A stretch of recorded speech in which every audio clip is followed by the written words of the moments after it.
From the Hindu Kush to the Rockies. A journey from Kabul to Colorado in community-led transformation. A memoir of resilience, advocacy, and transformation by Homayun Milad. Episode 4, Part 1, Seeds of Change in Afghanistan. Chapter Y, Roots of Inspirations. The early morning of February 17, 2007, marked the beginning of a journey that would forever shape my understanding of community engagement and governance development. As I set out for Paktia province, nestled in southeastern Afghanistan, I had little idea that this trip would become a defining moment, one that would not only transform my approach to leadership, institution building, and cross-border collaboration, but also set me on a path toward a lifelong commitment to grassroots change. What began as a simple assignment soon evolved into something far greater, not just a professional endeavor in policy or development frameworks, but a deep connection to the people whose voices drive lasting impact at the grassroots level. The road ahead was more than a physical journey. It was a window into the resilience of communities, the realities of local governance, and the structures that shape collective progress.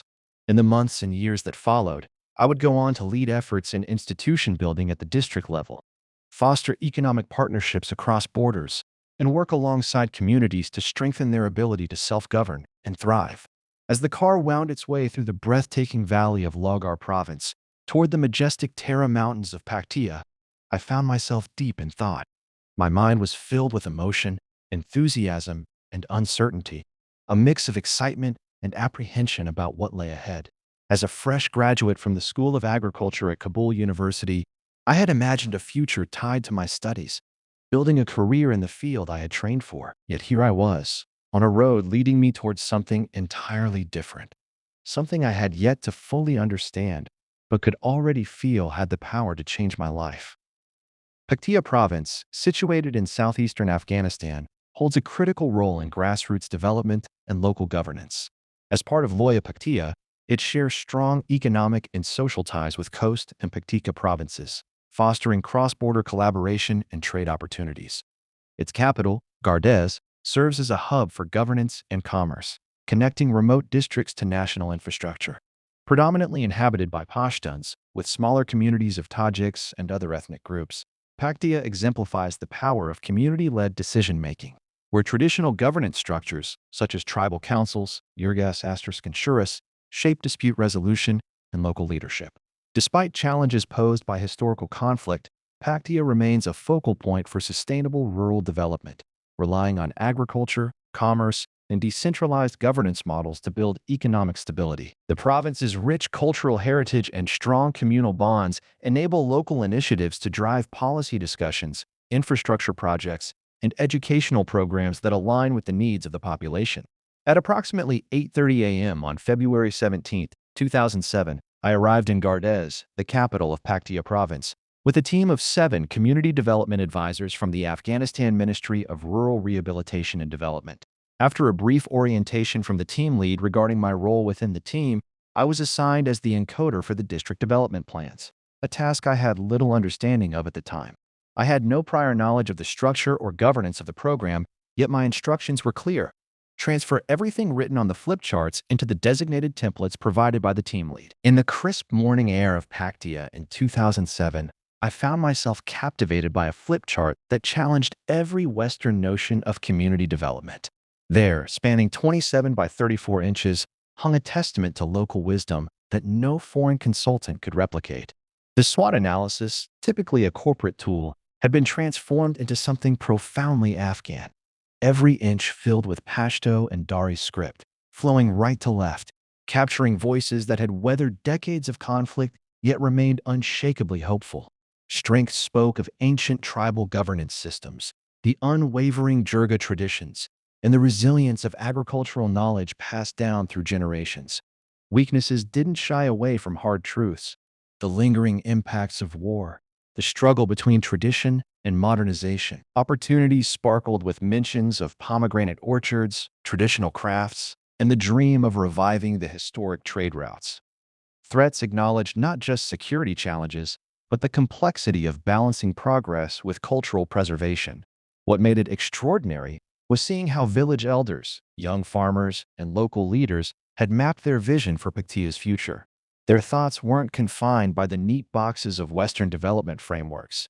Instead, they spilled across boundaries, connected by arrows and annotations, reflecting the interconnected nature of tribal life.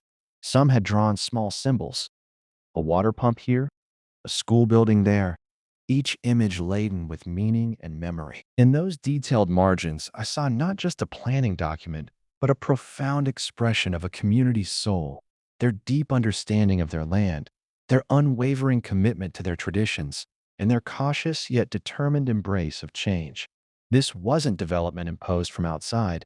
It was the voice of Paktia's people, speaking their truth through a simple flip chart that had become an extraordinary artifact of hope.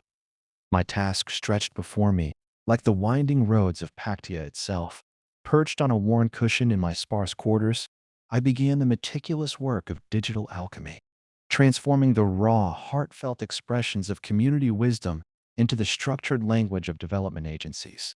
The room, already cramped, seemed to pulse with the energy of these 15 districts, each flip chart a testament to hours of intense community dialogue. District by district, I moved through the province's tapestry.